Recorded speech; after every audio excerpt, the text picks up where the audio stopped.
Today we have this Godox TL5 that is faulty. It's not working. Let's see what's the problem and what we can do.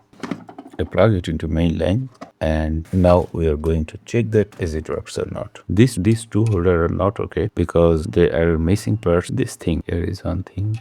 This one. These are missing two holders, so you cannot put bulb. Let's check the good holders. In on position, there is no sign flight. Can you see? Here is also voltage and here is 2. This thing is faulty. Cable is not faulty because only here is voltage and here is not. When I flick the socket, then here is voltage and here is not. We have to open this thing and then we can see what's the problem. Let's open this thing. Okay. Inside this thing, there is nothing complex. Switch, socket and holder, and what I see that everything is okay. So what's the problem? I saw one thing that here is a fuse inside this thing.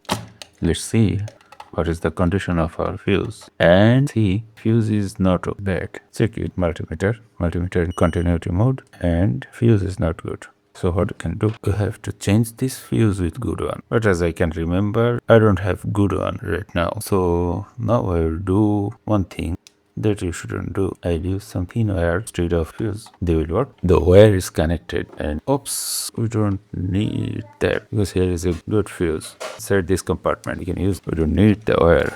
Nice. Just check it again. Yes, indicator light on. And middle one. When I flip the socket, then the line is here now. So you can see that our Godox TL5 is okay now. Thank you for your time. Thank you for watching. Please like, share and subscribe. It helps.